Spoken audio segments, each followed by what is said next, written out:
राहुल एक ऑटो चालक है। वह अपना ऑटो चलाया करता है और उसी से अपना गुजारा किया करता है। तभी एक दिन अचानक से उसे ट्रैफिक पुलिस रोक लेती है और कहती है कि तुमने ट्रैफिक नियमों का उल्लंघन किया है, तुम्हें जुर्माना भरना पड़ेगा।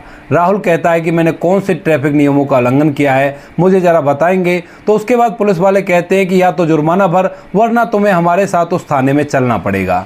अब राहुल जैसे ही उस थाने का नाम सुनता है तो उनसे कहता है कि मैं जुर्माना नहीं भरूंगा, मुझे उस थाने के अंदर ही ले चलो। क्योंकि उस थाने के अंदर उसकी पत्नी, जिसका नाम था नेहा, 2 दिन पहले उस थाने के अंदर उसकी पोस्टिंग हुई थी और राहुल ने अपनी पत्नी को ऑटो चलाकर, पढ़ा लिखा कर इस काबिल बनाया था। तो उसे विश्वास था कि उसकी पत्नी उसकी मदद करेगी और पूछेगी इनसे कि कौन से ट्रैफिक नियमों का उल्लंघन किया है। इसके बाद राहुल बेखौफ होकर उस थाने के अंदर चला जाता है। वहां पर जाने के बाद एक चेयर पर उसको बैठा दिया जाता है। इधर जो डीएसपी मैडम थी वो फ़ोन पर किसी से कहने लग रही थी कि इस तरह से जानकारी निकालने की कोशिश मत करो, किसी को जरा सा पद क्या मिल गया, तुम लोग सब जगह पर ऐसे ही यूज़ करने लगे मेरे नाम को, आइंदा मुझसे ऐसी उम्मीद मत रखना। इस तरह की फटकार वो फ़ोन से किसी को लगा रही थी। उसके बाद डीएसपी मैडम वहां पर आती हैं और कांस्टेबल से पूछती हैं कि इसको क्यों पकड़ के लाए हो। उसके बाद कांस्टेबल बताता है कि इसने ट्रैफिक नियमों का उल्लंघन किया है और यह जुर्माना देने से मना कर रहा है। अब इसके बाद राहुल आशा भरी निगाहों से अपनी पत्नी की तरफ मुस्कुरा कर देख रहा था, लेकिन तभी उसकी पत्नी कहती है कि अगर ये जुर्माना नहीं दे रहा है तो इसका ऑटो जब्त कर लो, इसको यहाँ से भगा दो। इस बात को राहुल जैसे ही अपनी पत्नी के मुंह से सुनता है तो एकदम हैरान और परेशान सा हो जाता है, क्योंकि उसकी पत्नी को उसने ऑटो चलाकर, पढ़ा लिखा कर इस लायक बनाया था और उसकी पत्नी ने आज उस ऑटो को ही बंद करने के लिए बोल दिया था जिस ऑटो की वजह से वो डीएसपी बनी थी। अब इसके बाद राहुल मायूस हो जाता है और नेहा की तरफ सूखी सी आंखों से देखने लगता है। उसके बाद उसकी पत्नी हवलदार से कहती है कि जल्द से जल्द इसे यहाँ से निकालो और इसके ऑटो को जब्त कर लो, कल आकर ये कोर्ट से छुड़ा लेगा। अब राहुल इसके बाद उस थाने से भारी कदमों के साथ, उसकी आंखों में आंसू थे, चेहरे पर मायूसी थी, धीरे धीरे चलकर अपने घर की तरफ जाने लगता है। वह रास्ते में सोचता हुआ जाता है कि जिस दिन नेहा को मैंने पढ़ाना लिखाना चालू किया था तो उस दिन तो ये बड़ा कहा करती थी कि इतने मैं किसी 80 सी पोस्ट को हासिल ना करूं, उतने दिन ही तुम मेहनत कर लो, उसके बाद तुम्हें मेहनत करने की कोई ज़रूरत नहीं है। राहुल के घर में राहुल की पत्नी, उनका एक लड़का है जिसकी उम्र 6 साल है, एक राहुल की माँ है जो काफ़ी ज़्यादा बुजुर्ग हो चली है। अब भारी कदमों के साथ इन सभी बातों के बारे में सोचता हुआ अपने घर पहुंचता है और वहां जाकर अपनी मां को पूरी बात के बारे में बताता है। वह कहता है कि मां, नेहा तो इतना बदल गई है कि उसने मुझे पहचानने तक से इनकार कर दिया और मेरा ऑटो भी जब्त कर लिया, जिस ऑटो से मैंने उसे डीएसपी बनाया था। अब इस बात को जैसे उसकी माँ सुनती है तो वो कहती है कि बेटा, तुम्हें वो दिन तो याद होगा जब नेहा की शादी तुम्हारे साथ हुई थी और उसके तीसरे चौथे दिन ही इसने बोल दिया था कि तुम लोगों ने हामी भरी है मुझे पढ़ाने लिखाने की और मेरी पढ़ाई लिखाई का खर्चा तुम्हें उठाना पड़ेगा। उस टाइम पर परिवार की हालत ठीक नहीं थी, लेकिन उस समय भी इसने ज़बरदस्ती हमसे की थी पढ़ने लिखने के लिए।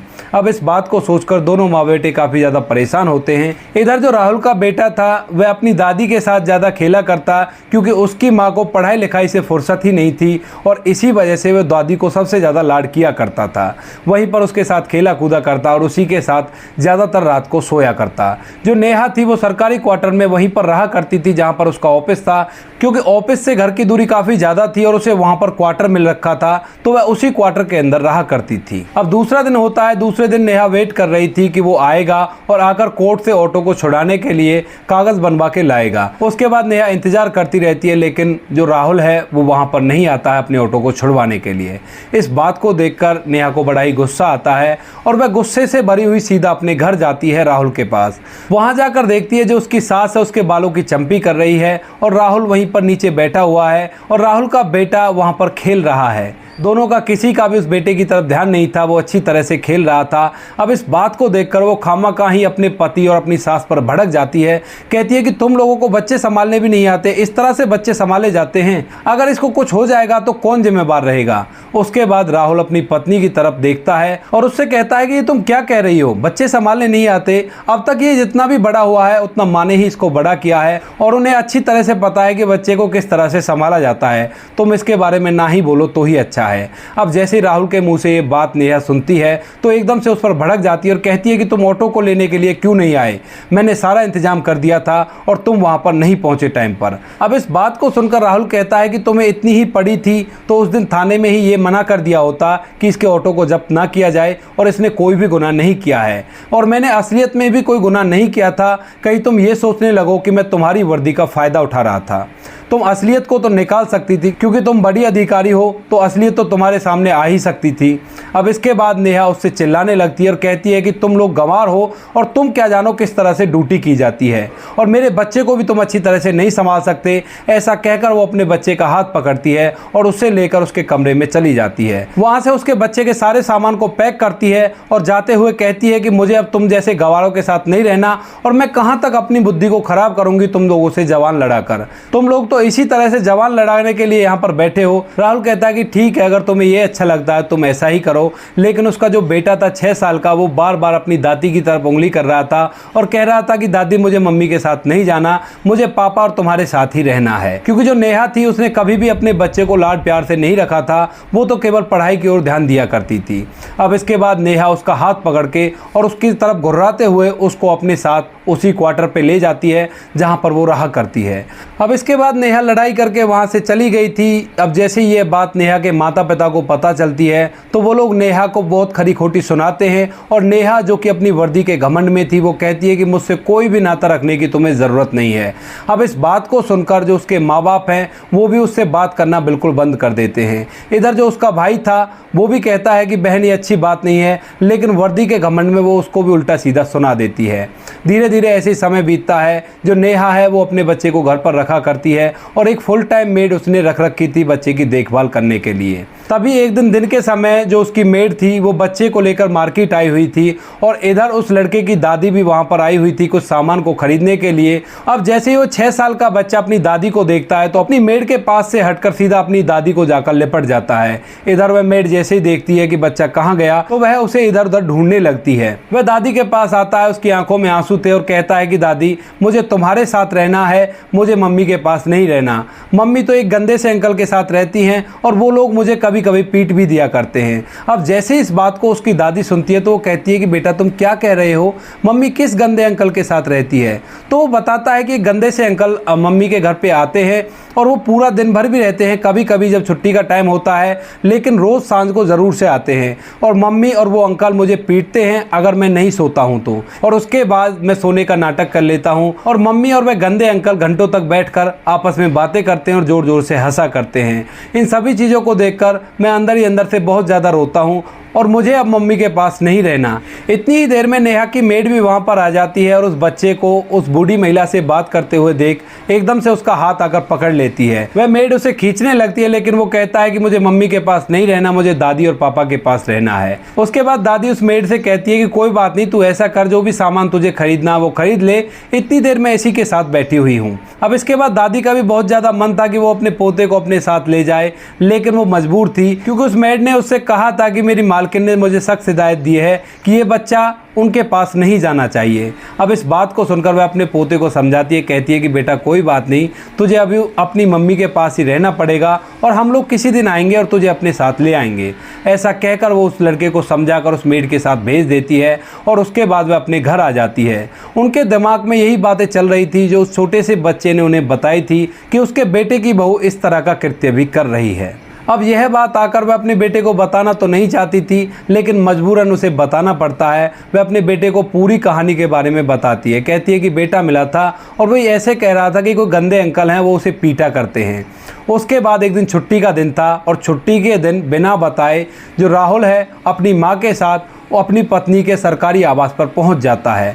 वहां जाने के बाद जैसे डोरबेल बजाता है तो अंदर से नेहा निकलती है जो कि अभी नींद में ही थी, और उसने जैसे ही दरवाज़ा खोला तो एकदम से सकपका जाती है। वो एकदम से कहती है कि तुम लोग यहाँ पर क्या कर रहे हो, अब उसकी इस बात को जैसे राहुल और उसकी माँ सुनते हैं तो राहुल की माँ कहती है कि तुम माँ बेटे से हम माँ बेटे मिलने आ गए, क्यों हमने कोई गलत किया। अब इस बात को सुनकर जो नेहा है वो एकदम से चुपचाप सी खड़ी रह जाती है। इसके बाद राहुल उस घर के अंदर घुसता है और वह देखता है कि उसके कमरे के अंदर बेड के ऊपर एक नौजवान लड़का लेटा हुआ है और उनका जो बच्चा है वो दूसरे बेड पर ऐसे ही पड़ा हुआ है। अब इन सभी चीज़ों को देखने के बाद राहुल को बड़ा ही गुस्सा आता है और वो एकदम से एक जोरदार चांटा अपनी पत्नी को जड़ देते हैं। और जैसे ही नेहा में एक चांटा लगता है तो वह व्यक्ति खड़ा होता है और कहता है कि कौन है ये बदतमीज जो यहाँ पर आकर तुझे चांटा मार रहा है। उसके बाद नेहा एकदम से उस व्यक्ति से कहती है कि यही तो है मेरा निकम्मा गवार पति।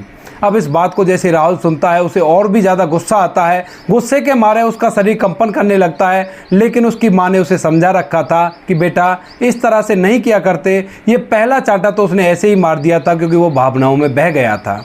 अब इसके बाद वह जाता है और अपने बेटे को अपनी गोद में उठाता है और कहता है कि अच्छा तो इसीलिए तुम यहाँ पर रहा करती थी। दरअसल दोस्तों जो और व्यक्ति था जिस अंकल के बारे में उनका लड़का बात कर रहा था वह और कोई नहीं नेहा का सीनियर था, जो ट्रेनिंग के दिनों से ही नेहा के साथ अवैध प्रेम प्रसंगों में था। अब इसके बाद जब सारा भेद खुल ही गया था तो नेहा भी कहती है कि चलो ठीक है, ये तो अच्छा हुआ जो तुम लोगों ने आकर अपने आप ही देख लिया। वह कहती है कि मुझे तुम जैसे गवारों से कोई रिश्ता नहीं रखना और आज के बाद मुझे अपनी शक्ल मत दिखाना।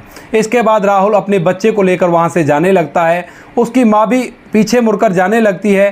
तभी नेहा एकदम से राहुल को रोकती है और कहती है कि जाते जाते इस काम को और कर जाओ, मैंने डिवोर्स के पेपर पहले ही तैयार कर रखे हैं और इस पर साइन भी कर दो।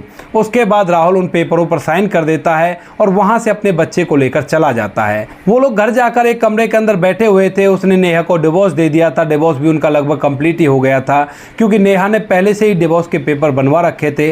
अब कुछ दिनों तक उनका केस चलेगा और केस चलने के बाद उन दोनों का डिवोर्स हो जाएगा। अब राहुल घर के अंदर बैठा है, उधर उसकी माँ बैठी हुई है और वह सोच रही है कि किस तरह से बेटे की गृहस्थी को अच्छी तरह से चलाया जाए। अब उसके बाद राहुल की माँ पुरानी संदूक को खलाने लगती है और उसमें ढूंढने लगती है कि शायद ऐसा कुछ मिल जाए जिससे फिलहाल कुछ थोड़ा बहुत काम करने के लिए हमें मदद मिल सके। ढूंढते ढूंढते संदूक के सबसे नीचे उसे एक पेपर मिलता है, एक ज़मीन का। उसके बाद वह उस पेपर को राहुल को दिखाती है और कहती है कि बेटा देखो ये क्या चीज़ है। उसके बाद वह उसका बेटा उस पेपर को पढ़ता है और उस जगह के बारे में जब पता चलता है तो वो ज़मीन कई करोड़ रुपए की थी। अब जैसे ही वो ज़मीन के बारे में उन्हें पता चलता है तो वो लोग उस ज़मीन को बेचते हैं और उससे करोड़ों रुपए उनको मिल जाते हैं। अब करोड़ों रुपए उनके पास आ गए थे। अच्छा सा वो घर बनाते हैं और जो राहुल था, राहुल पढ़ने में काफ़ी ज़्यादा होशियार था, लेकिन अपनी पत्नी की पढ़ाई के लिए उसने अपनी पढ़ाई को दांव पर लगा दिया था। पत्नी की पढ़ाई करवाने के लिए उसने अपनी पढ़ाई को छोड़ दिया था और वह ऑटो चलाकर अपने घर का भरण पोषण किया करता और अपनी पत्नी को ही पढ़ाया लिखाया करता था। तो वह फैसला करता है कि मैं भी अच्छी तरह से पढ़ाई लिखाई करूंगा और मैं दोबारा से एक अच्छे से मुकाम को हासिल करूंगा।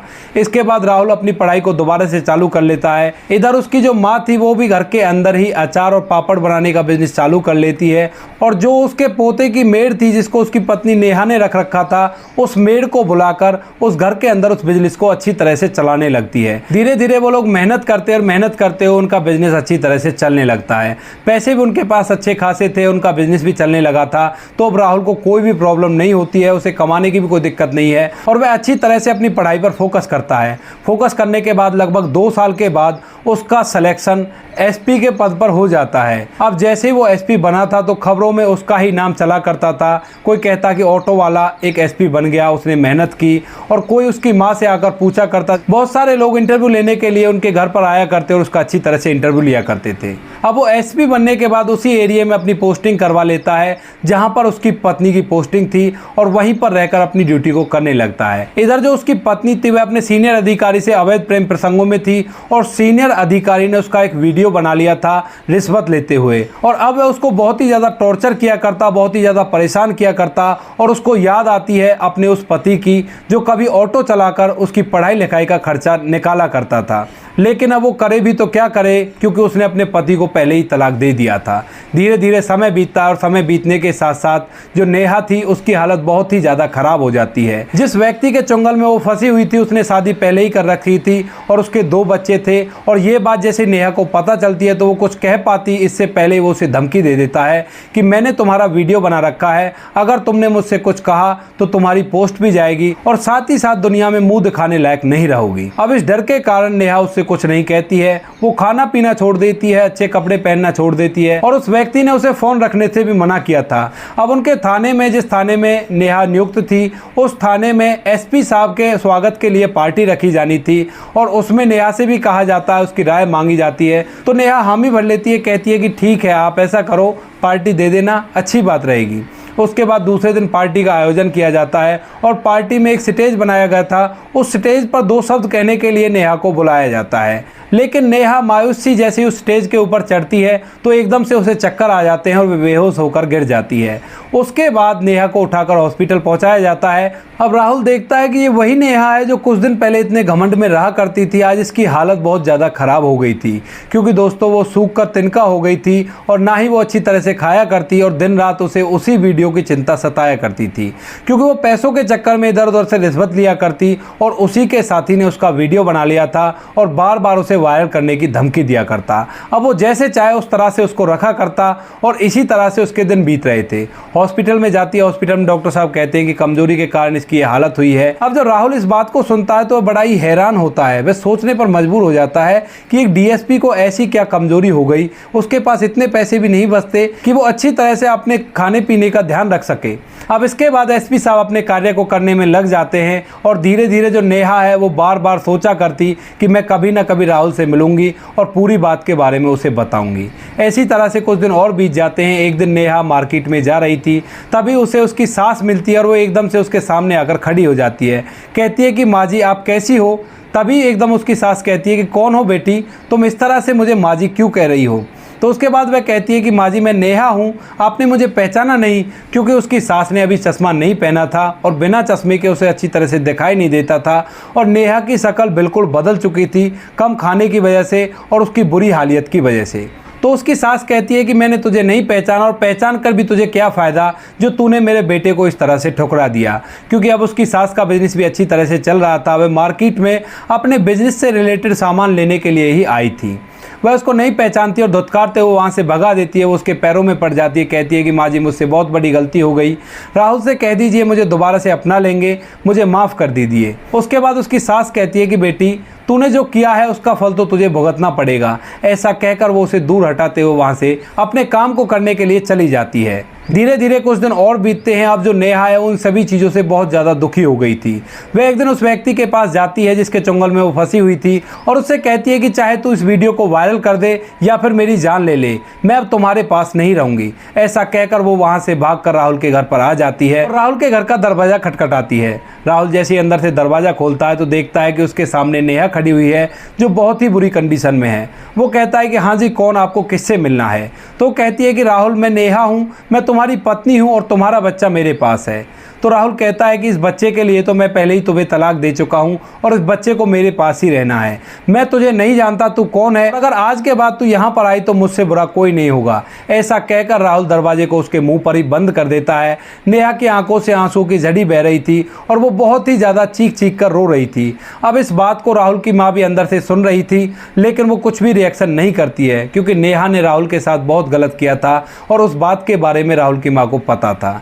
अब इसके बाद वह वहाँ से जा ही रही थी, तभी एकदम से उसे पता चलता है कि जो वीडियो उस व्यक्ति ने उसका रिकॉर्ड किया था वो वायरल कर दिया है और उसको वायरल होने की वजह से उसकी ड्यूटी भी छूट गई है। अब इन सभी चीज़ों को देखते हुए नेहा बहुत ही ज़्यादा परेशान हो जाती है और वह अपने भाई के पास फ़ोन करती है, लेकिन उसका भाई भी उससे नफरत किया करता है, क्योंकि नेहा ने जब दूसरे व्यक्ति के साथ अवैध प्रेम प्रसंग बनाए थे तो उस वजह से उसके माता पिता कुछ दिनों में इस गम के कारण इस दुनिया को छोड़कर जा चुके थे और इन सभी का जिम्मेदार वह अपनी बहन नेहा को मानता था। और बहुत दिन पहले उसने अपनी बहन से कह दिया था कि मुझसे तुम्हें कोई भी ताल्लुकात रखने की ज़रूरत नहीं है, आज से तू मेरे लिए मर गई है और मैं तेरे लिए मर गया हूँ। इसी वजह से वह भी उसका कोई साथ नहीं देता है। इधर जो व्यक्ति था जिसके प्रेम प्रसंगों में फंसी हुई थी वो वहाँ से उसके घर से सारा पैसा जेवर लेकर भाग गया था और उसके बाद उसने उसकी वीडियो भी वायरल कर दी थी। अब वीडियो वायरल हो गई थी, उसकी नौकरी छूट गई थी, तो नेहा अब पागलों की तरह इधर उधर घूमने लगती है और कुछ दिनों के बाद ही उसका स्वास्थ्य खराब होने के कारण उसकी मौत हो जाती है।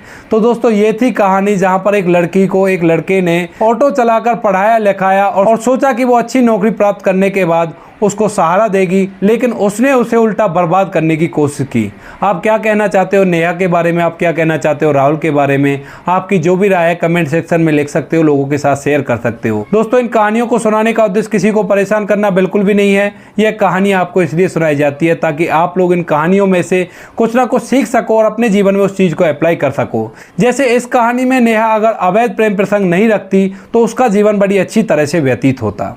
बाकी मिलते हैं किसी नेक्स्ट वीडियो में नए टॉपिक के साथ। तब तक के लिए जय हिंद, जय भारत, जय हिंदुस्तान।